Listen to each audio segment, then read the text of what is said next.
Cris, ¿cómo está? Felicitándole, el video está.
Ok, chicos, buenos días. ¿Me escuchan? Buenos Sí, días, profe. Sí. profe. Buen día, muchas gracias. Espero encontrarlos muy bien, que estén disfrutando. Déjenme voy a poner esto. Decía que en 1804 él se coronó como rey y recibió apoyo de los franceses que aún querían monarcas. Ellos lo apoyaron. Decía también que puso un orden político, pero por otro lado también abrió las iglesias, ayudó al catolicismo. Pero a pesar de que ayudaba a la iglesia y al catolicismo y todo eso, decía que tenía un enemigo que era el Papa Pío VII, ya que el Papa quería que le devuelvan las tierras confiscadas, pero Napoleón no lo hacía porque a pesar de que él los ayudaba, era como que más de lo que ya tenían en la Revolución Francesa. Entonces, también hablamos sobre los códigos civiles que decía que da la igualdad de todos ante la ley, que ponía, el otro era que ponía la libertad religiosa, daba la libertad de elegir la profesión y también dijo que eliminaba el feudalismo, que protegía la propiedad privada y que incluso introdució cambios en la ley para las mujeres para que puedan heredar y para que puedan divorciarse. Eso, profe. Muy bien, gracias, Pamela. Está bien. Ana Carolina. Sí, profe. Otra de las cosas que estuvimos viendo sobre Napoleón fue que, bueno, exactamente pasó 16 años en el poder y, bueno, que decíamos que no era creyente católico en sí, sino hablábamos de los católicos culturales que se ven hoy en día. También estuvimos viendo que, bueno, aparte de ser un excelente estratega, también se lo debería considerar un excelente político por la astucia que tenía para convencer a la gente. Y de ahí teníamos también que en 1904 era cuando se hacía coronar y se hace llamar Napoleón I. Y bueno, también estuvimos hablando de lo que es el nacionalismo como un sentimiento de amor a la nación y la diferencia que tiene el nazismo. Ok, muchas gracias. Muy bien. ¿Alguien más?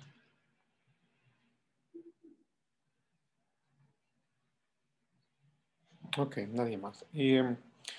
Bueno, lo que vamos a ver hoy, vamos a irnos, pero muy rapidito, porque como ya les he dicho varias veces, esto de las revoluciones de independencia de América Latina ustedes lo verán en otras clases, ¿no? De todas maneras, lo que sí es importante que se lleven de esta clase es que, comparto acá, que hay una influencia importante, ¿sí?, de la Revolución Americana como de la Revolución Francesa en lo que pasa en América Latina, ¿no? O sea, los pensadores en América Latina se dan cuenta de que es posible tener estados independientes, ir o a tener un regreso, no un regreso, pero quizá un renacimiento de ideas de la Ilustración, como la democracia, la libertad, ¿no?, la igualdad frente a la ley, los derechos humanos y demás, sí que se puede entonces generar revoluciones con la idea de esta independencia, ¿no? Hemos hablado también de las ideas de nacionalismo, que de todas maneras en este siglo se conforman como las primeras ideas de independencia, ¿no? Que estas ideas de independencia obviamente van conjuradas con ideas de soberanía, ¿no?, con ideas de libertad y demás. Obviamente existe un amor por la nación, y esto es lo primero que se conoce como nacionalismo, ¿no? Algo que ya conversamos la clase pasada, pero que entra también en América Latina, y muchos de nuestros intelectuales lo empiezan a leer a los ilustrados, ¿no?, franceses como ingleses. De hecho, por ejemplo, una de las conferencias que vamos a tener el día jueves de Carlos Freile es sobre Eugenio Espejo. Eugenio Espejo, pongámoslo acá, antes de ir allá. Es este intelectual ecuatoriano que en principio se le tomaba como dentro de la narrativa de un intelectual indígena, y que todavía encontrarán todavía que muchos lo creen. Pero Carlos Freile, que es este historiador muy reconocido ecuatoriano que nos va a acompañar el día jueves, él ha escrito muchísimo sobre Eugenio Espejo, y él ha encontrado partidas de nacimiento y demás, y él lo deja muy claro que Eugenio Espejo viene de una familia mestiza. De hecho, parece que uno de los abuelos es extranjero. Pero de todas maneras, más allá de eso, da lo mismo si es extranjero o indígena, ¿no? Pero, pues, de todas maneras hay que encontrar la verdad, ¿no? Pero más allá de eso, es uno de los ejemplos perfectos de cómo intelectuales empiezan a leer a los intelectuales latinoamericanos, ¿no? Empiezan a leer a los franceses como empiezan a leer a los ingleses. De hecho, Eugenio Espejo luego se lo considerará como un ilustrado hispanoamericano, ¿no? Es decir, muy parecido a los ilustrados ilustrado haciendo una referencia, claro, a lo que pasó en Europa, ¿no? Entonces, un ilustrado hispanoamericano, porque las mismas ideas que ha leído en Europa las quiere establecer en América Latina, ¿sí? Y claro, sobre todo en lo que se conoce como el Reino de Quito en esta época, ¿no? La conferencia va a hablar, de hecho, de teología. Vamos a ver qué nos trae Carlos Freile. Pero Eugenio Espejo es un católico muy devoto. Y esto también nos trae a colación que la evidencia nos muestra que Eugenio Espejo, en principio, no quería salir de la colonia española, sino que quería independencia para asuntos políticos internos. Si ustedes recordarán, supongo que algo similar lo encontramos en Francia, ¿no? Hay revolucionarios franceses que no quieren eliminar la monarquía, sino que quieren una democracia con monarcas, ¿sí? Lo que pasa, como ya lo hemos dicho, por ejemplo, en Inglaterra o en España incluso, ¿no? O sea, en Inglaterra sigue habiendo la reina y toda toda la familia real, pero es una democracia, funciona como una democracia, hay elecciones, hay libertades, hay protección de derechos y demás, pero claro, sigue habiendo la reina. La reina no toma decisiones políticas, sino que es más una influencia diplomática y una influencia, claro, política también, pero no toma decisiones. Es decir, no es que la reina dice vamos a aumentar estos impuestos, no, no, eso está por fuera de sus poderes o de su influencia, porque es una democracia, ¿no?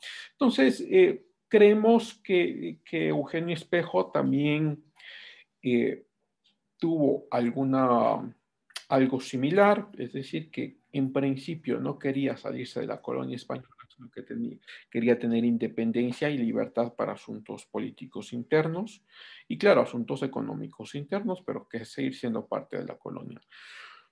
Después, ya cuando los ánimos de independencia siguen aumentando, parece que al final, en los últimos días, o sea, en los últimos años de la vida de Espejo, pues se había ido al otro lado.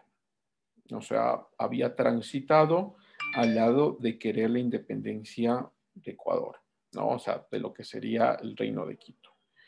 Claro, estos movimientos de independencia, o por lo menos estos pensadores, se multiplican en América Latina. Hay algunos.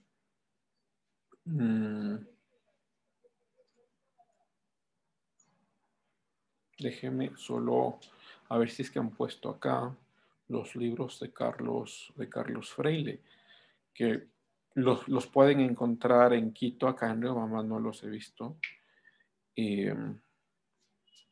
Acá está, ¿no? Carlos Freire, Eugenio Espejo en su tiempo. Pero bueno, Carlos Freire ha escrito muchos más libros sobre Eugenio Espejo que los pueden adquirir en Quito. No son tan costosos tampoco. O en bibliotecas, al fin y al cabo, ¿no? Bueno. Y después de la influencia, esta influencia de estos pensadores, claro, existen ya movimientos políticos per se que se empiezan a crear a principios del siglo XIX y que van dando batallas por toda la región. De hecho, quería mostrarles una lista, vamos a ver si es que lo tenemos acá.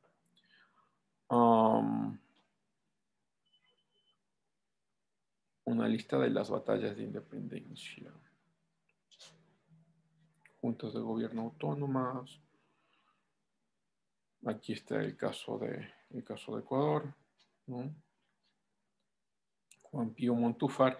Todos estos son pensadores y políticos, algunos más políticos que pensadores, pero ya lo verán en otras clases. Vamos a ver si es que encontramos una lista de batallas.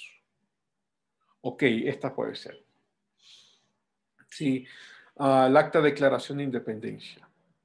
Esto pasa en Venezuela, 1811. Acá no han puesto, no sé por qué, pero hay ya cuestiones pasando en Ecuador. De hecho, en 1809 ya tenemos varios grupos que declaran o intentan declarar la independencia en Ecuador. Entonces, no lo han puesto acá, pero lo menciono para que lo tengan ahí presente. Acta de Independencia de la provincia de Cartagena, que hay Colombia. 1811, la Constitución de Quito. Congreso Constituyente del Estado de Quito. Claro, y van a encontrar mucho lo que es Quito, porque esto era parte de la Real Audiencia de Quito, ¿no? O sea, esto era Quito. Y encontrarán también ya porque es fascinante hacer una lectura de los casos de independencia. En el caso de Ecuador también encontramos que no es que Ecuador estaba unido, ¿no? Nuestras regiones eran antagónicas. Guayaquil quería ser su propio país. Quito y la región de la Sierra su propio país. De hecho, esta región de la Sierra, para algunos autores, llegaría incluso hasta Popayán. Es decir, que el sur de Colombia también se sentía como ser parte de la Real Audiencia de Quito, ¿no? creo que les había contado en algún momento que en algún lapso de mi vida yo trabajaba en Colombia. Y de hecho yo vivía en Armenia, que es una ciudad dentro del Valle del Cauca, de, el, de la provincia del Quindío. Y allá molesta, bueno, o sea, es como cualquiera, como acá molestamos a los costeños, ¿no? Los costeños nos molestan cuando estamos en Guayaquil, ok, pero allá molestaban a los pastuzos, ¿no? Claro, toda esta idea de lo que los pastuzos son medio lentos y que son como dados a la vagancia y eso. Y que no tiene nada que ver, ¿no? Son simplemente mitos. Los pastores, unas ciudades que más vende de toda Colombia. Son unos comerciantes de primer orden. Pero claro, y en ese contexto de que te molestan o que molestan a los pastosos, yo siempre escuchaba, es que eso ya es Ecuador. Pero claro, saben que es Colombia, sino que es una forma de molestar. Es que desde Pasto para allá ya es Ecuador. Y es que, claro, o sea, hasta Popayán había un sentimiento de la sierra de que eran una sola conjunción, ¿no? Es decir, que eran parte de una misma unidad. Caso contrario, lo que pasa en la costa, ¿no? Guayaquil y varias regiones de la costa como Manabí, y pues no se sentían partes de Ecuador o partes de una unidad cultural llamada la Real Audiencia de Quito, ¿no? Sino que se sentían más propios de otra región, y por eso ustedes, como digo, ya cuando se involucren en esta lectura y en próximas clases, o de hecho podrían hacerlo ya, encontrarán que en principio Guayaquil quería ser independiente. Y que claro, esta suerte de regionalismo o de sentirse diferente permanece en el tiempo, ¿no? Y encontraremos que todo el siglo XIX hay confrontaciones entre en los políticos de Quito y los políticos de Guayaquil, ¿no? Cuando viene Gabriel García Moreno, la mitad, poco más allá de la mitad del siglo XIX, establece un Estado católico. De hecho, si no estoy mal, en 2 semanas o algo así se celebra el nacimiento de Gabriel García Moreno, los 200 años de nacimiento. Entonces, ahí, si quieren investigar un poco más, les dejo la duda. Pero bueno, entonces la sierra muy dado al catolicismo, ¿no? Como siempre, hasta ahora. Y entonces Gabriel García Moreno establece un gobierno católico.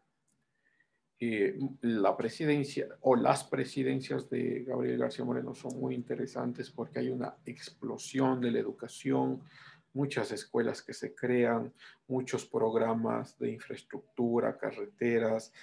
De hecho, es el primero que inicia con las construcciones del ferrocarril, ¿sí? Pero en el lado de la costa tienes lo que se llamaría la parte liberal. A veces, hoy me detengo un segundo, porque a veces los historiadores tienden a confundir las ideologías políticas con los eventos históricos. Entonces dicen, es que los liberales son de esta forma porque mira cómo actuó Eloy Alfaro. A ver, y yo entro en confrontación interna porque las ideologías como el liberalismo clásico que sale de Europa tienen cosas muy concretas, ¿no? De pensadores que establecen elementos muy concretos. Luego que alguien se tome el nombre de liberalismo y mate a la gente y demás, ya no tiene nada que ver con el liberalismo, pero los historiadores tienden a hacer una conjunción de los hechos históricos como que esos fueran los parámetros de la ideología política. ¿Okay? Más o menos, digamos, un ejemplo como lo que pasa con el cristianismo. Uno dice, bueno, pero es que mira los católicos cuántos han matado, la Inquisición y nada más. ¿Okay? Y pasa lo mismo, o sea, miras los eventos históricos y cuando los comparas con la parte, yo he dicho en principio teórica, pero en este caso con la parte teológica, en ningún momento ninguno de los apóstoles cogió un arma, en ningún momento Jesús creó una guerrilla, en ningún momento ves que los padres de la iglesia del primer siglo están imponiendo o están matando a los. Pero tiendes o se tiende a la confusión de que los eventos históricos son las realidades, sean teóricas o teológicas. Lenin, pues yo diría, Lenin nos pregunta si es que el patriotismo nace con Napoleón.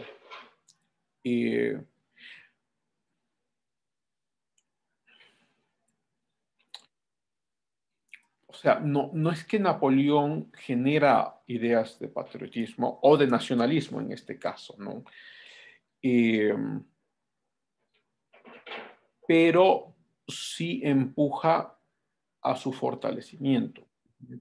O sea, cuando Napoleón va a conquistar Europa, los países en Europa y la gente dentro de estos países empiezan a amar a su patria y a generar una unión sobre su patria en contra del enemigo extranjero.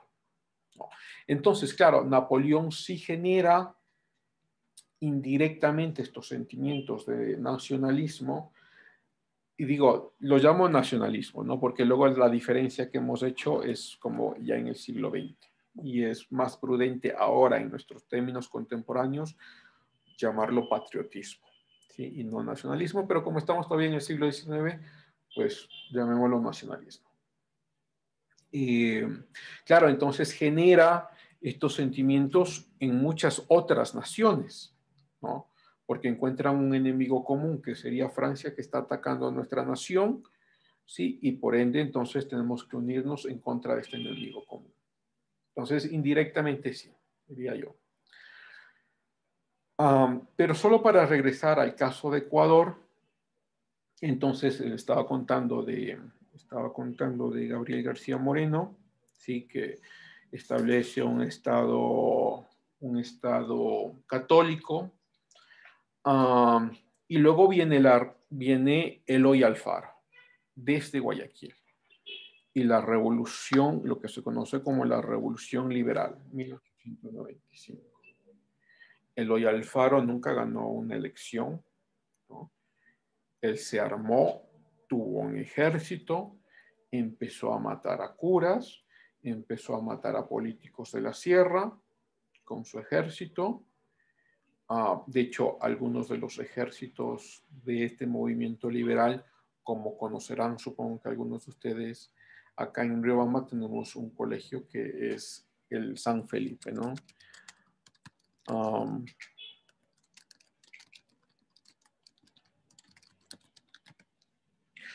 Algunos de estos...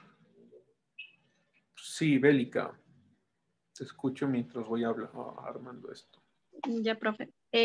Bueno, respecto a lo que está comentando de la política ecuatoriana y al personaje de Gabriel García Moreno, también considero que en esta época del siglo XIX, un personaje relevante de la historia ecuatoriana y hacia otros países también fue Montalvo, ya que fue un partidario de ideas liberales y de la llamaba una verdadera democracia, tenía esos ideales. Y ahí es donde empieza la aparición de Montalvo al escenario político. Montalvo también mencionaba que Gabriel García Moreno fue un tirano con una inteligencia y audacia, como se dice, mandó a matar, tenía uso y abuso de poder en todo su periodo, y muchos lo llamaban el periodo garciano. García Moreno era un personaje demasiado ambicioso, tirano. Eh, Ahí es donde Montalvo hace desde Guayaquil, desde en la parte, creo que es Huaquillas, en la parte de Colombia, entre el límite con Ecuador, y se reúne con otros pensadores progresistas de ideas liberadoras que acompañaban a Montalvo. Entonces, ahí es donde él empiezan a lanzar ¿cómo se llamaba? A Borrero, Antonio, Antonio Borrero, y le empiezan a lanzar como para presidente después de la muerte de Gabriel García Moreno. Entonces, ahí es donde, bueno, aparece otro personaje también que más bien decía que era igual, con ideas liberadoras, que era Ventimilla, pero sino que Montalvo lo califica como que no era un personaje con ideas liberadoras, que no pensaba en el pueblo, más bien en sus poderes económicos, en sí mismo, ya que él apenas llega al poder. Y antes de llegar al poder, él ya se duplica el sueldo Ventimilla y también tenía unas ideas de Urbina. Entonces, por eso también él se deja influenciar bastante. Y además que Borreno, no me acuerdo bien el apellido, pero Borreno, si no me equivoco, también traiciona a Moreno por estar apegado tanto a bastantes personas que tenían ideas apoyaban a Gabriel García Moreno y a obispos, entonces él en cambio era muy católico. Entonces pienso que por esa parte, sí, como se dice, en el siglo XIX estuvo bastantes confrontaciones en la parte política. Muy bien, está muy bien, Bélica. Dame un segundo, un segundo, ya regreso.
Ok, gracias por esperarme.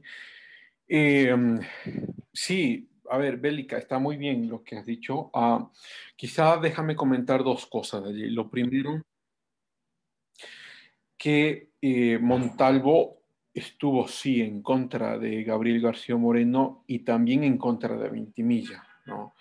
De hecho, creo que lo tengo, por ahí debe estar en la biblioteca. Y las catilinarias que describe Montalvo, todo el libro es en contra de Ventimilla, ¿no? Es todo el libro. El libro de las Catilinares. Sí, todo el libro es en contra de lo que él llamaría la opresión, la opresión de Ventimilla, ¿no?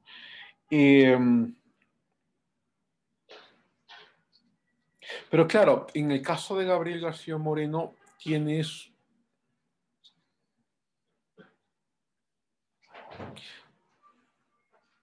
vamos a ver, estoy pensando en dos cosas. Lo primero, que establece un Estado católico.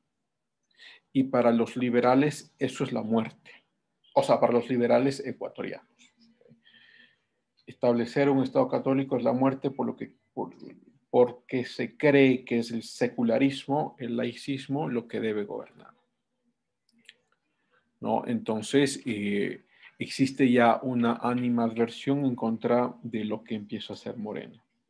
Que Gabriel García Moreno mandó a matar gente, sí, también, claro, claro. O sea, de hecho todos los que están acá han mandado a matar gente, sí.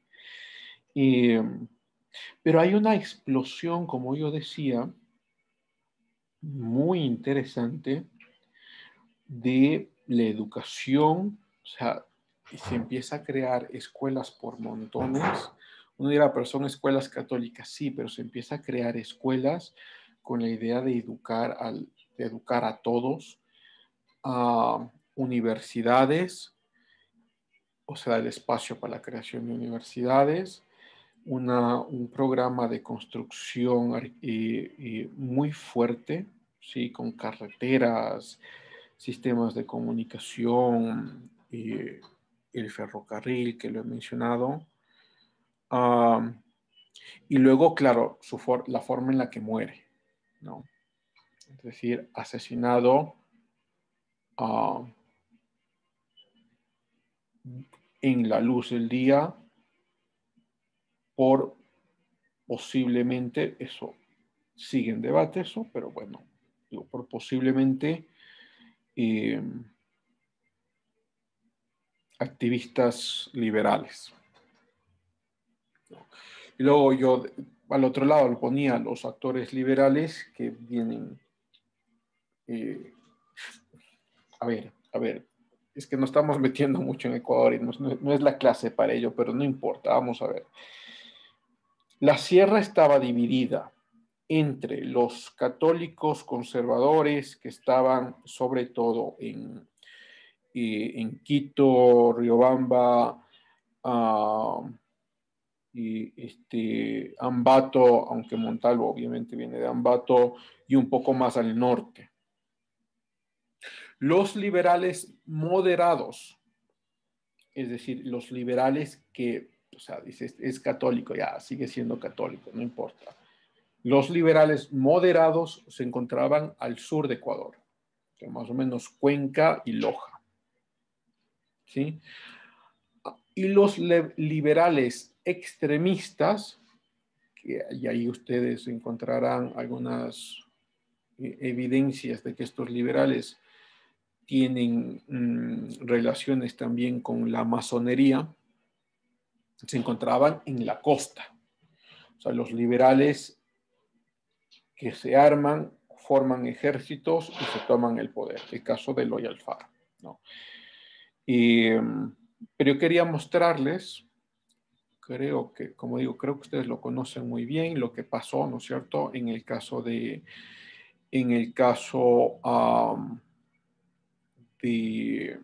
Riobamba, como algunos de estos ejércitos liberales entran a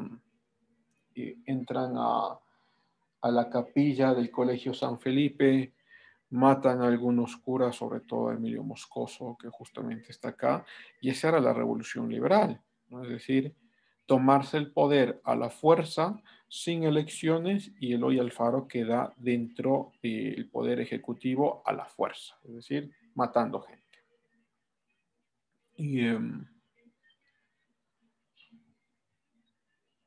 Y por eso quizá mi preocupación, no sé si preocupación, pero mi ánimo de tener esa línea delicada, bien establecida entre los movimientos históricos y cuál es su relación con sea la teoría política o sea la teología, ¿no?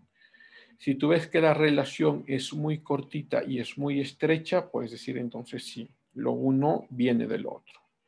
Pero si ves que la relación es muy larga, muy difusa e incluso contradictoria, bien, puedes decir, estos se llaman liberales, pero de liberales no tienen nada.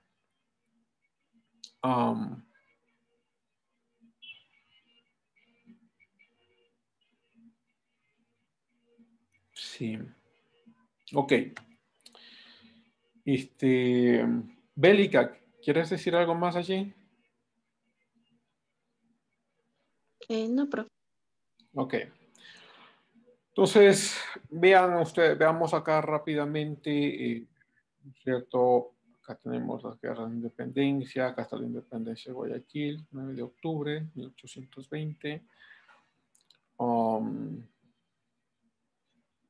Del 24 y algunos de los personajes interesantes. Ok.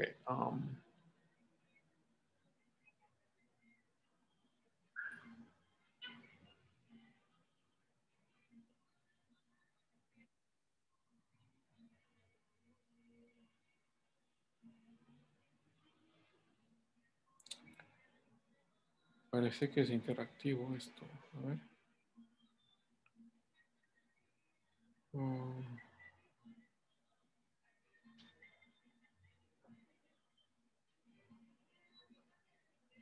Ok, bueno, ahí lo irán ustedes viendo. Luego, claro, Europa juega un papel fundamental para la independencia de América Latina, sobre todo Inglaterra y luego Estados Unidos. Inglaterra prestará mucho dinero. Muchos de los personajes de la independencia también gastarán sus propias fortunas familiares. Y luego estas repúblicas surgen un problema económico muy fuerte.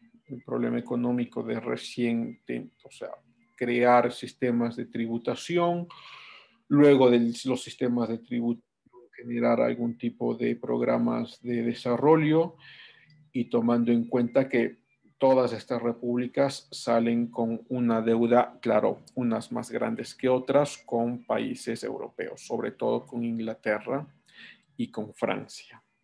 Y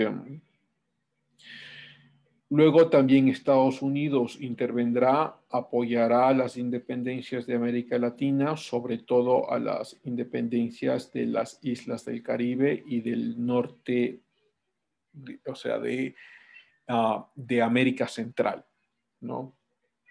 Y claro, por un lado, Estados Unidos quería anexar algunos de los estados que tiene ahora, el caso de Arizona, de Texas, el caso de Nuevo México, de California, en algunos casos comprado directamente, es decir, dado dinero a España para comprar estos estados y luego en otros casos con guerras, ¿no? Las guerras hispano-estadounidenses, que terminarán ayudando a las islas del Caribe, ¿no? Con la independencia, por ejemplo, de Cuba, de Puerto Rico, de las islas Guam, incluso de Filipinas. No, las Filipinas que eran una colonia española. ¿No? Luego Estados Unidos rápidamente se genera lo que se conoce como la doctrina Monroe. Voy a ponerlo acá.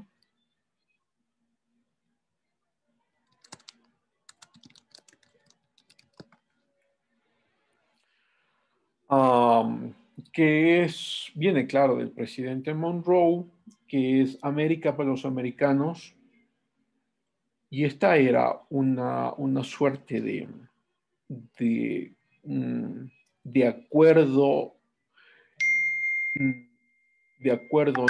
acuerdo verbal, pero no escrito entre Europa y Estados Unidos. Es decir, Estados Unidos va a proteger a todo el continente americano y ningún europeo debe entrar a América.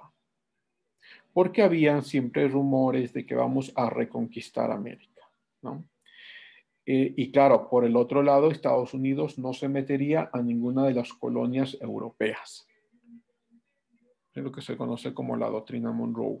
Esta doctrina, claro, después fue mal vista porque dirán, luego se crea el nuevo imperio y este imperio va a ser el imperio estadounidense. Pero de todas maneras, Estados Unidos ayuda también, como digo, a las independencias de algunos países, ¿no? Sobre todo de los países del Caribe, algunos de América Latina, pues de América Central, y que luego les da la independencia, ¿no? El caso de Cuba se quedó como un estado independiente. Claro, todos estos estados, todos ellos, surgen problemas políticos fuertes, ¿no? Entre dictaduras, guerrillas, guerras, O sea, surgen problemas en todos estos estados. Entonces en Cuba también tienes estos problemas, ¿no? O sea, gente de militares que se toman el poder, luego dictaduras que se crean y demás, ¿no? De todas maneras, todos llegan a ser independientes. Solo, bueno, en el caso de Estados Unidos se queda es con Puerto Rico, ¿no? Luego ya hemos nosotros hablado qué es lo que pasa, creo que lo hemos hecho de forma muy escueta, ¿sí? Pero el caso de Puerto Rico es un caso muy, muy sui generis, porque como les he dicho, me parece que alguna clase anterior, pues a los mismos puertorriqueños se les ha preguntado la última vez,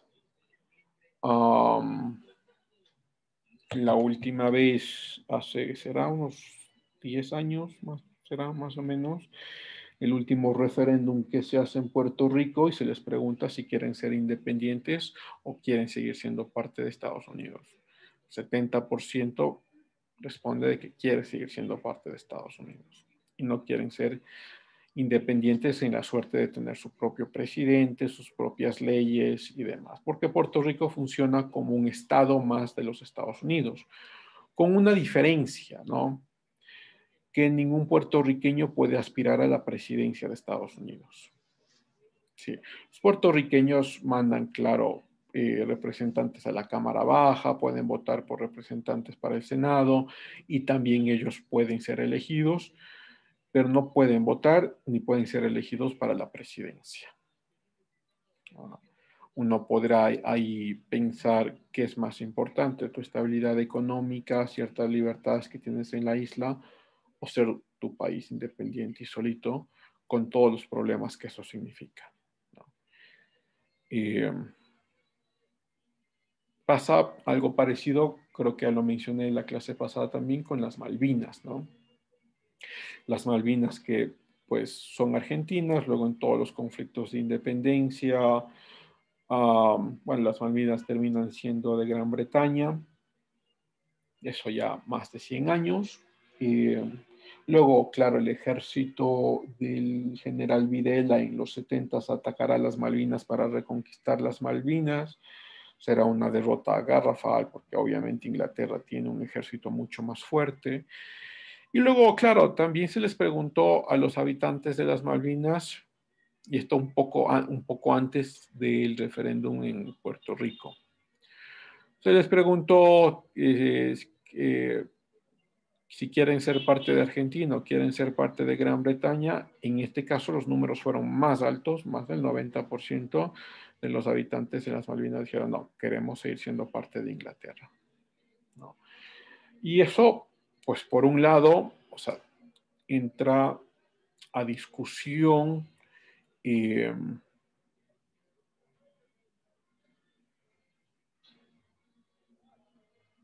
entra a discusión tu supervivencia, ¿no? Es decir, tienes derechos, libertades y demás.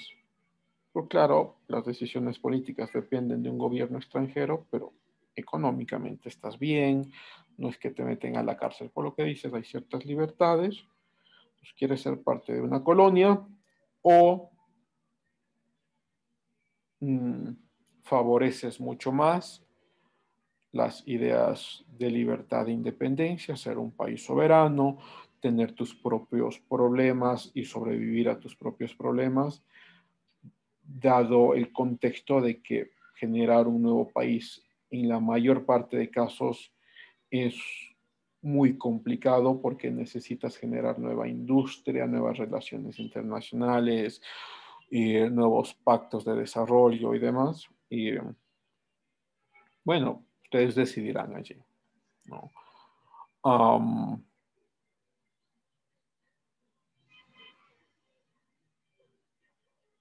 Si bien es cierto que ahora somos ecuatorianos y no hay como retroceder esa decisión, pues bien nos viene a la mente hacer un ejercicio crítico también, ¿no?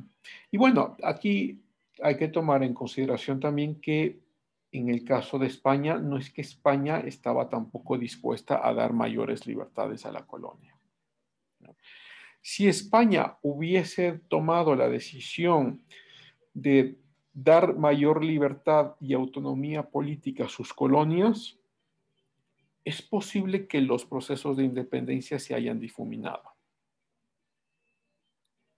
No lo sabemos, pero es posible. Pero España tampoco accedió a dar mayor libertad a las colonias. Entonces tenemos lo que tenemos y son estas guerras de independencia, ¿no? Ok, chévere, Ana Carolina, no hay problema. Lo tomo en cuenta aquí.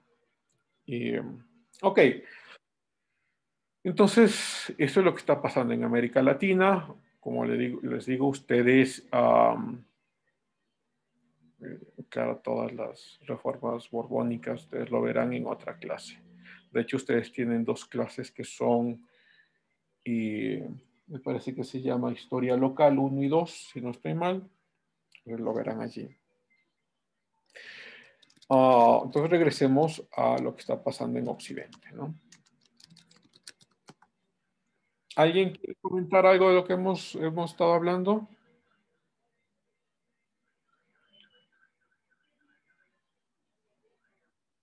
¿Nadie? Bélica, ¿no quieres decir algo más? No. Bélica. Yo, ¿Mande? Adriana, a ver, dale Adriana, te escuchamos. profe, tiene una duda de lo que estábamos de Juan Montalvo. ¿Qué nos quiso decir en una frase que le dijo, pues, que sería a Gabriel García Moreno, donde le dice mi pluma lo mató? Ah,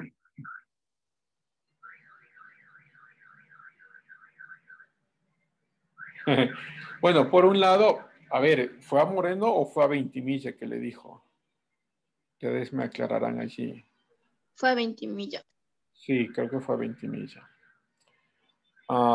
De todas maneras, Adriana, lo importante de allí, Montalvo también tenía una arrogancia que era visible, ¿no? No puedo decir, pero es que hablaba sobre la libertad y demás, sí, pero creía que todo va alrededor suyo, ¿no? Si muere Ventimilla es porque yo lo he matado. Eso es como mucha arrogancia, ¿no? Y lo he matado no porque he mandado ejércitos, sino que mis ideas lo han matado, ¿no?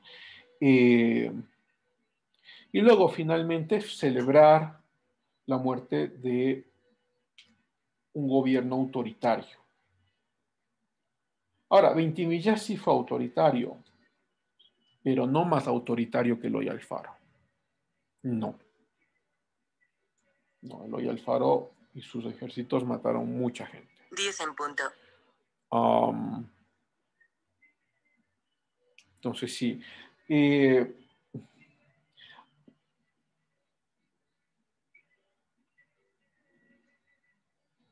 Creo que también nos propone una crítica a nuestro accionar, ¿no?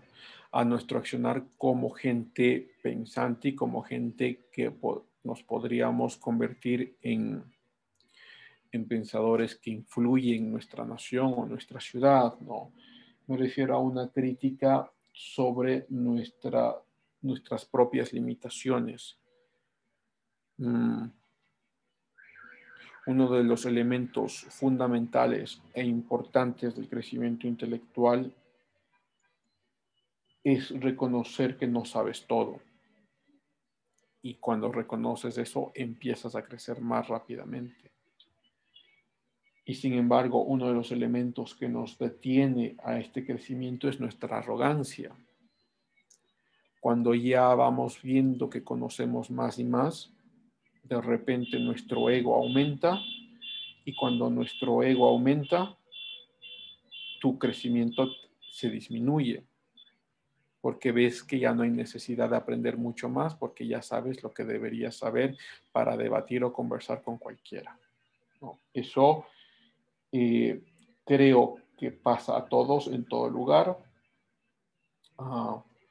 y toma cierta valentía que aun cuando conoces mucho, aceptas las limitaciones de tu conocimiento, ¿no?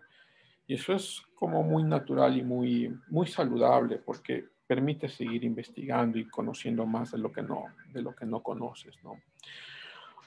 Creo que a Montalvo le pasa algo similar, ¿no? Montalvo, ¿alguno de ustedes ha leído Las Catillinarias? Yo, profe. ¿Qué te pareció? Eh, Muy interesante, la verdad, porque los dos ensayos que él realiza y hacia, como se dijo, es directo a Ventimilla, a García Moreno y un parte al pensamiento que llevó a Ventimilla respecto sobre Urbina. Entonces, por esa parte a mí me pareció muy interesante porque hace un análisis a la política de la actualidad con la política del siglo XIX, las cuales no cambian mucho porque siempre hay ese abuso de poder. Sí. Te voy a dar les voy a dar pues lo que yo creo. La vez que lo leí, tiene una ortografía y una sintaxis intachables, ¿no? Con hipérbolas que son muy bien manejadas. Es un excelente escritor. Pero a mí me dejó la sensación de ataques subjetivos, y no porque lo subjetivo necesariamente sea incorrecto, pero de ataques subjetivos en contra de Ventimilla, con obviamente ciertos epítetos que Montalvo utiliza,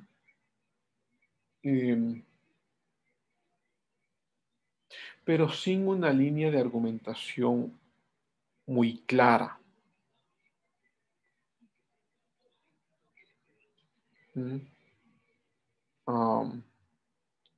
Y no hay que andar a veces aquí con este detenimiento porque Montalvo, igual que otros personajes como Pedro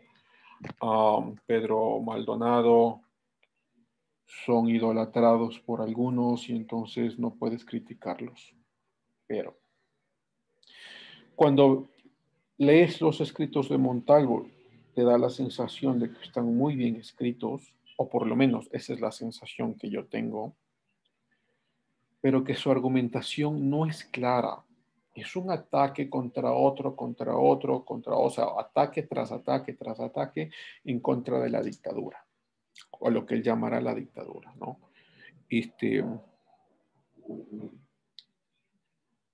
Y con ideas reutilizadas, ¿no? Es decir, ideas de libertad y demás. O sea, digo reutilizadas porque, pues, para ese entonces ya las ideas han sido muy bien esparcidas. Y entonces me parece Montalvo un excelente escritor. No me parece tan buen pensador. No. Y cuando ustedes en algún momento lo lean, y esa es la percepción que yo tengo, no hay un argumento claro, sino solo ataque contra ataque contra ataque. Es decir, vamos a atacar la dictadura, vamos a atacar a Ventimilla, y lo atacamos y lo seguimos atacando. Pero no hay una argumentación clara. ¿Qué es lo que se necesita? ¿Cuáles son las opciones? ¿Qué es lo que podemos pensar más allá de la profundidad de una dictadura? No, yo no encuentro eso en Montalvo. Pero no le voy a negar que es un excelente escritor. No lo puedo negar. Ok. Bien. Sigamos, a menos que, no sé si Adriana o Bélica quieran decir algo más. Sí, de hecho también pensaba de la misma forma de que Montalvo siempre estaba en esa posición de defensa a lo que se manejaba en ese tiempo el sistema político. Pero también creo que se dio esto ya que Montalvo era un admirador de los grandes pensadores democráticos y liberales que vivían en ese tiempo en Grecia o en Roma. Entonces creo que él siguió bajo esos lineamientos a, para poder construir ese pensamiento liberal y manejar dentro de la política. Pero más bien, como se dice, no encontraba un argumento fuerte o fundamental como para que él se pueda defender ante, ante la opresión de García Moreno, de Ventimilla. Ujú. Sí, es decir, ya para el tiempo de Montalvo, pues que Montalvo viene además de una familia pudiente, y pues ya los pensamientos de la Ilustración han llegado a Iberoamérica, ¿no? Eh, entonces, reciclar las ideas no es tan difícil. Lo escribes a tu forma, pero la idea es la misma, ¿no? Am, sí, a veces a mí también se me ha ocurrido una o dos veces mencionar algo que a la gente no le gusta mucho. Y es que América Latina recicla, por herencia, recicla ideas, ¿no? Eh, e incluso las ideas de izquierda que parecieran ser ideas muy propias, son ideas recicladas, ¿no? Por ejemplo, les cuento allí algo muy rápido, que ahora vamos a tener nuestra propia lógica y que ahora la vamos a llamar epistemologías del sur. Esa es una idea reciclada de lo que ya se había escrito antes en Europa y luego lo que se empieza y seguirá escribiéndose en Europa, ¿no? Es decir, que la lógica no existe, que la verdad es subjetiva, que todo lo que se convierte en una fuente que salga de Occidente, pues es una imposición. Eso sale de los pensadores franceses de la mitad del siglo XX y antes de la mitad del siglo XX, ¿no? De la escuela de Frankfurt, que es una escuela marxista en Alemania de la década de 1920. Sale de Antonio Gramsci, este marxista italiano que vive a principios del siglo XX, ¿no? Son ideas recicladas y a veces, algo, como digo, alguna u otra ocasión se me ha ocurrido decirla y todos saltan, ¿no? Como que esto es lo nuestro y viva lo nuestro, ¿cómo vas a atacar a lo nuestro? No, no es lo nuestro, son ideas recicladas. Yo no veo nada nuevo, aparte de unos dos o tres pensadores que queda muy claro, ya les menciono quiénes, pero aparte de unos dos o tres pensadores, pues el resto son cosas recicladas, ¿no? Que el calentamiento global, el ataque contra el calentamiento global viene de Europa. Y acá lo reciclamos y decimos, sí, la naturaleza es lo que sirve, sí, sí, eso viene de Europa. Y, um, y bueno, las otras cosas, pero algo se me está pasando que quería contarles. Les decía, a ver, hay uno o dos pensadores allí que sí me parece que son, que han, que han dado pues evidencia fuerte de que sale de acá, de Iberoamérica, ¿no?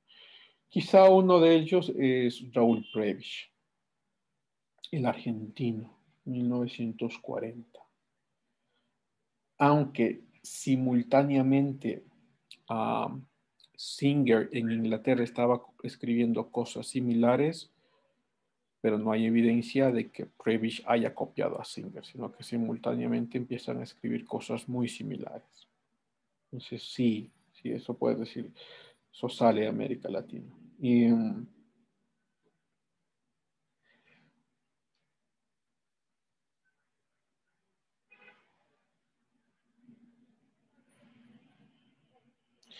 tal vez el otro argentino, bueno, aunque uno dirá hay ideas recicladas ahí, pero hay cuestiones muy únicas de Jorge Luis Borges, este otro argentino.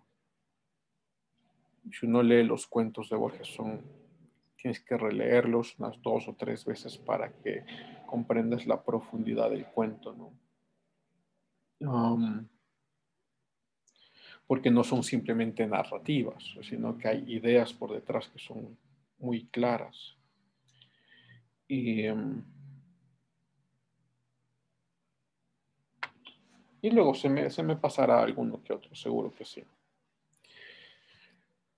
Pero bueno, eso es lo que yo encuentro con Montalvo, ¿no?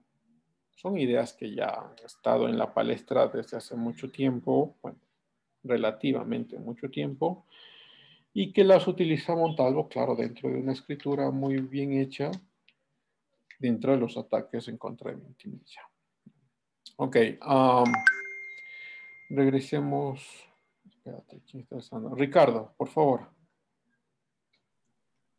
Tengo unas acotaciones ahí. Uh-huh. Voy a bajar el volumen de la computadora.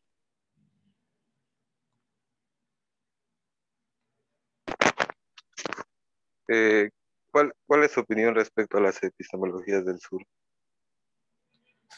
Me parece que teóricamente son incoherentes.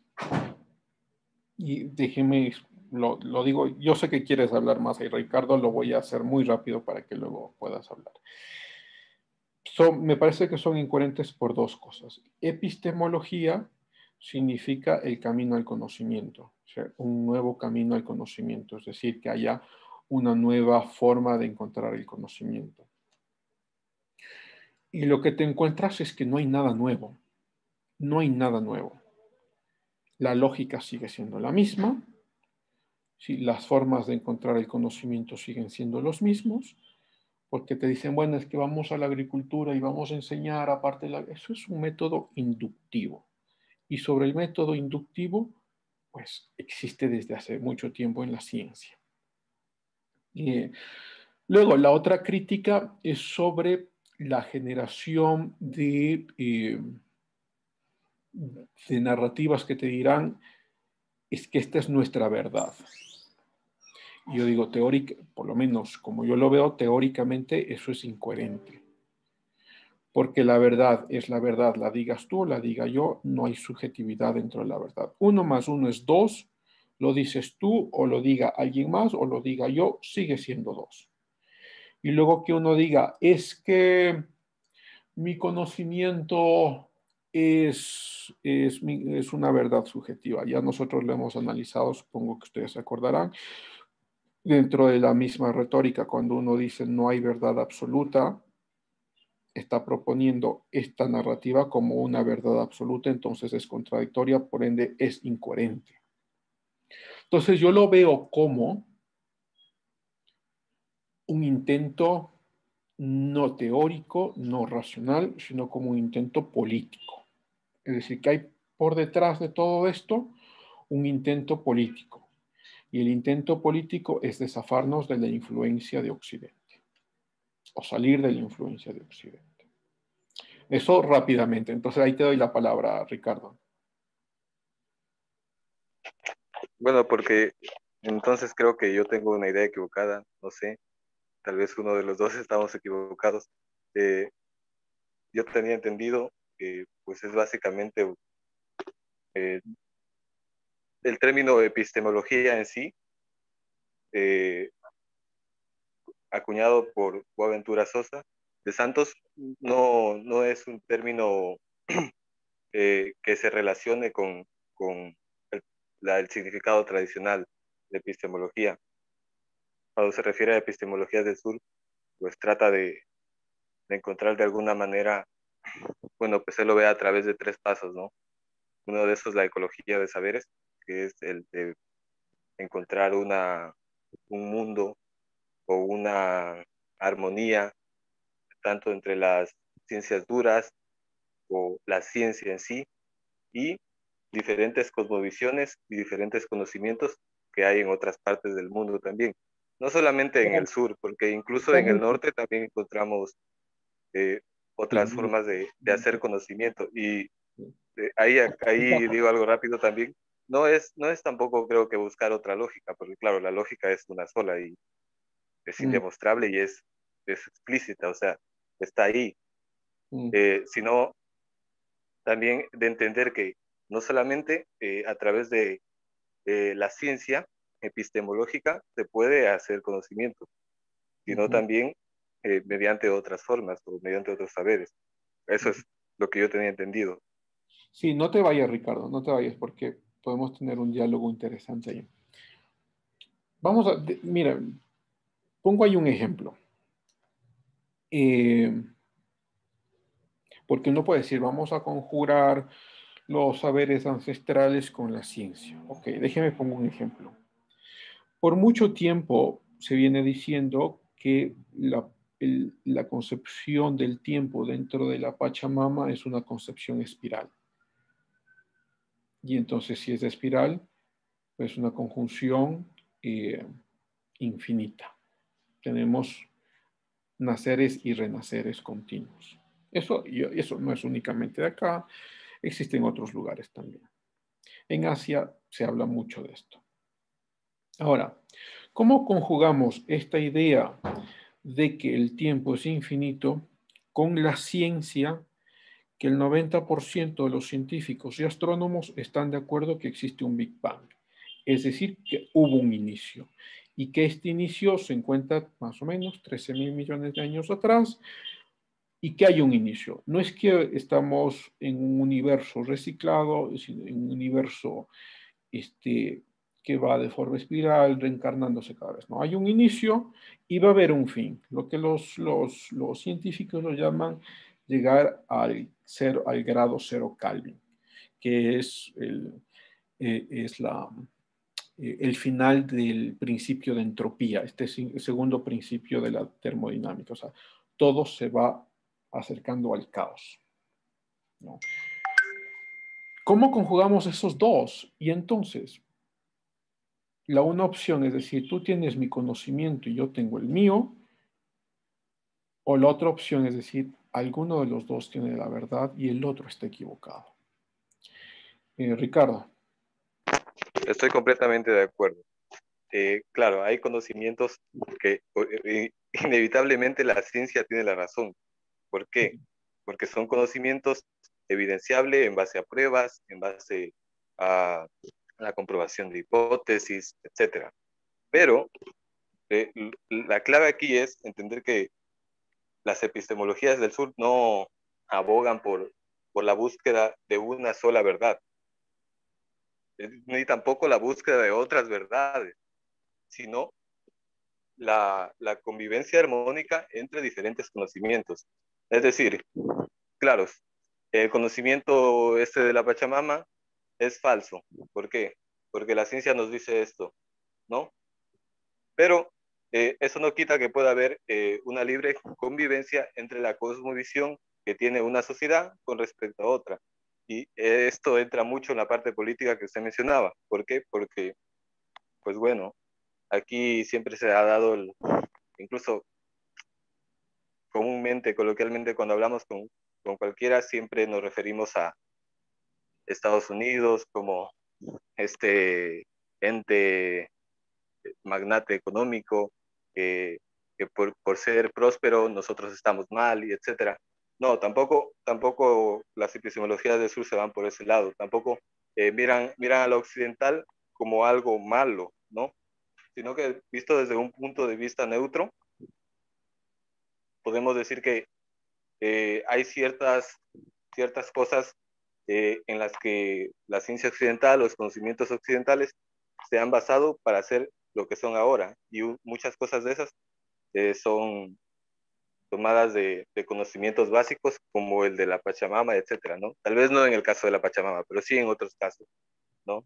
Y entonces, no creo que tampoco esté malo repetir, porque, bueno, es algo que incluso la ciencia no lo puede evitar. Múltiples autores siempre han repetido desde las épocas más antiguas hasta nuestros días, muchos descubrimientos, muchas teorías se han basado en, por ejemplo, los pensadores de la antigua Grecia, y no creo que está mal repetir porque de alguna manera podemos ver cómo ciertas teorías, cómo ciertas hipótesis, cómo ciertas creencias, ideologías, ciertas ideas se trasladan a ciertos contextos. Y esa es otra cosa que mira la epistemología del sur. Entonces, una cosa también a aclarar, yo no defiendo las epistemologías del sur. Estoy de acuerdo con ciertas cosas, pero no estoy de acuerdo con que se diga que son incoherentes. Porque, por ejemplo, en este caso, el conocimiento local es visto como un conocimiento que puede servir para diferentes aplicaciones. Es como decir, es evidente que hay ciertas cosas que son inútiles, por ejemplo, dentro de la medicina ancestral, porque la ciencia lo ha comprobado de que no sirven. Pero hay otras cosas que sí que sirven y que la ciencia se ha valido de ello para desarrollar los fármacos que ahora conocemos, las distintas técnicas, etcétera. Entonces ahí es donde hay algo que, por ejemplo, no estoy de acuerdo y sí es más o menos parecido a lo de victimizarse de las epistemologías del sur, porque claro, hay algo que no se puede evitar ahí y es el hecho de, hasta cierto punto, victimizarse, ¿no? Pero también hay un hecho neutral en el cual tratas de no solamente que el conocimiento occidental, el conocimiento que se ha desarrollado primero, sea el único ni sea el mejor, sino que también existan diferentes conocimientos que incluso la ciencia no puede demostrar. Es que incluso, y nos metemos aquí a ramas filosóficas, es que incluso la ciencia no puede demostrar cuestiones, por ejemplo, morales, que se tratan en diferentes sociedades, y la antropología nos demuestra que hay diferentes maneras de vivir, diferentes organizaciones económicas, sociales, etcétera, que subsisten a pesar de tener desconocimientos de la ciencia occidental. Y que si esto, por ejemplo, podría ser, qué sé yo, podría ser imposible sin los conocimientos actuales de la ciencia, eh, tal vez sí, tal vez sí, pero eso no quita de que hayan conocimientos, entre comillas, que sean válidos para los contextos en los que se los aplica. Entonces, ahí es de lo que hablamos de los conocimientos locales, ¿no? Y otra cosa ahí, lo último a destacar, este autor, Boaventura, propone la lucha contra el imperialismo. Lo que pasa es aquí que, claro, el conocimiento occidental siempre, siempre ha sobresalido, siempre ha emergido en la mayoría de las áreas, pero esto ha provocado una línea abisal en la cual los conocimientos que, por así decirlo, se comparten dentro de una cosmovisión son invisibilizados, ¿no? Son invisibilizados y son extraídos y tomados eh, después de pasar por diferentes procesos científicos como parte del conocimiento occidental. Y esto es algo que podemos ver en múltiples ejemplos. Y es básicamente eso. O sea, no es un conocimiento que trate de alguna manera de odiar lo extranjero, de odiar, no lo extranjero, lo occidental, lo del norte, sino que se abogue por esa ecología de saberes, que es la búsqueda de la armonía entre diferentes saberes, ya no digamos conocimientos, y así encontrar una armonía en la que puedan ser válidos también, incluso si es que no son válidos para otras localidades, para sus localidades en donde surgen, ¿no? Sí, gracias Ricardo. Déjame hago como ahí un comentario breve también. Si es que la idea fuera simplemente cada uno es libre de creer en lo que quiera creer, pues eso es un valor liberal, ¿no? Y es un valor liberal y estoy de acuerdo. Cada uno cree en lo que quiera creer. Eso, pues yo nunca me he puesto, yo siempre les he dicho, ustedes creen que quieren creer en unicornios, crean en unicornios. No tengo ningún problema. ¿No? El problema que yo tengo a veces, o será dos quizá, es que mi obsesión, y esta es mía, no tiene que ser de ustedes ni de ninguna otra persona, pero es mía. Entonces, no una obsesión mía de encontrar la verdad. Entonces, cuando yo veo que hay teorías, sean estas u otras, da lo mismo, que luego de una investigación profunda no son reales, yo por lo menos no las voy a estar difundiendo porque sé que no son verdades. Claro, digo, esta es una obsesión mía, ¿no? Si uno quiere creer que esta medicina le hace bien y es aún mejor que la medicina que te da el doctor, bueno, tienes toda la libertad para hacerlo. Entonces, esta es mi obsesión. Luego, lo otro es que pareciera, de la forma en la que la mencionas, Ricardo, que son muy amigables. Es decir, que ellos te están proponiendo algo amigablemente y que todos tienen libertad. Ya en la práctica, lo que yo he visto, no sé si ustedes hayan visto lo mismo o cosas diferentes, en la práctica no hay nada de amistad. Es decir, esto es lo nuestro, y además que si es que tú vienes con otra ideología aparte de lo nuestro, pues vas a encontrar cierta represión. Y yo sí lo he visto. Pero bueno, aquí da lo mismo. En nuestra clase da lo mismo. Ustedes tienen, como les decía y les he dicho siempre, tienen la libertad de creer en lo que quieran creer. A mí, como les acabo de decir, me molesta a veces es la imposición. Por ejemplo, alguna vez yo lo he dicho, no aquí, pero en otro lugar, no creo que los estudiantes deban ser obligados a ser parte de rituales como el Inti Raymi. No creo que deban ser obligados. Cada uno decida, si quiere hacer, hágalo, y si no quiere hacer, no lo haga. No digo que ustedes hayan sido obligados, pero lo he visto por ahí. Como tampoco creo que deben ser los estudiantes obligados ir a una misa. El que quiera ir, vaya; el que no quiera ir, no vaya, ¿no? Y entonces a veces estos contextos de imposición sí me molestan, ¿no? Pero cuestión personal, mía, ¿no? Hay algunos que no les molesta y dicen, sí, hay que imponer a todos porque es lo nuestro y todos tienen que ir allá.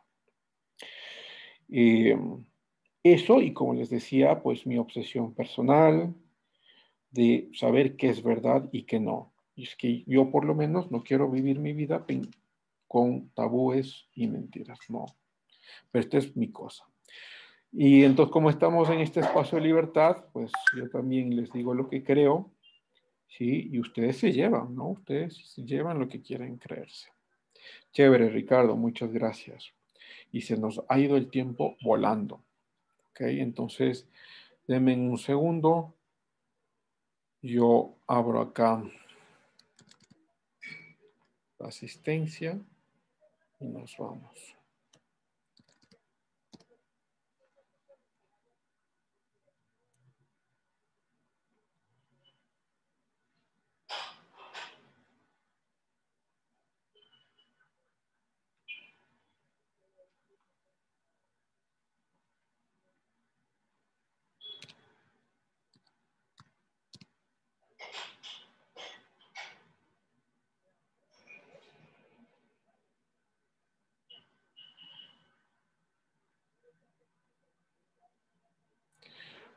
Ok, vamos a ver. Brian, Javier.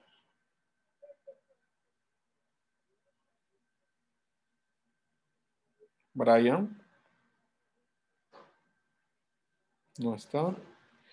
Alejandro. No está tampoco. Julio Alexander. Buenos días, presente. Buen día, gracias. Carmen Rocío. Presente, buenos días, profe. Buenos días, gracias. Milena Cristina. Milena. Sí estaba por acá, si no estoy mal. Sí está, ahí está. Pamela. Presente. Gracias. Tommy. Presente, buenos días. Buenos días. Profe, buenos días. Disculpe la interrupción. Sí estaba en clase, pero se me salió ahorita de la reunión. Chévere, Me fue mi internet. no te Perdón. preocupes, ya estás. Ruth Elizabeth. Presente, profe, buenos días. Buen día, gracias. José Daniel. Presente, buenos días. Buen día, Judith Nicole. Presente. Gracias, Carla Elizabeth. Presente, profe. Gracias, Edison Fabián. Fabián Edison. Presente, profe, perdón. Gracias. Catherine Estefanía. Presente, buenos días. Buen día, Bélica. Bélica sí Presente, estaba profe. por ahí. Gracias. Evelyn Carolina. Presente, buenos días. Buen día, Ana Carolina. Ana, sí estuvo, sí estuvo. Ricardo. Presente, buenos días. Buen día, Lenin Adrián. Lenin sí había comentado ahí. Ana María. Presente, Perdón, profe. Gracias. Presente, Lenin, profe. presente, Liz. Sí. Gracias, Lenin. Gracias, Ana María. Diego José. Profe, sí me Presente, profe. escuchó. Sí. He escuchado a Ana María, lo escuché a Diego y lo escuché a Lenin. Sí, los tres están. Silvana Marisol. Presente, profe, buenos días. Buen día, Pedro. Pedro. Pedro se había entrado, yo lo vi por ahí. Ok, segundo.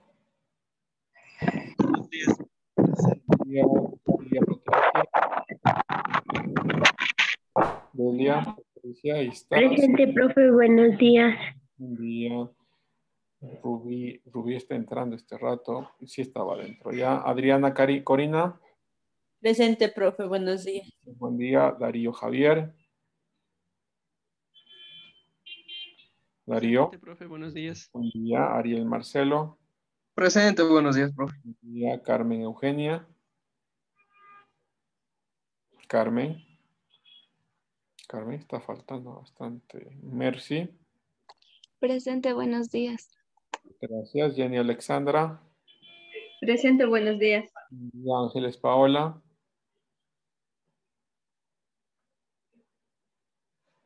Ángeles. No está. Angie. Presente. Gracias. Valeria Lisset. Presente. Gracias. Y Daniel. Daniel no está. Ok, gracias chicos. No se olviden el simposio mañana. Nos estamos viendo. Cuídense. Que pase bien, profe. Hasta luego, profe, que pase bien. Luego. Hasta luego, profe. Luego.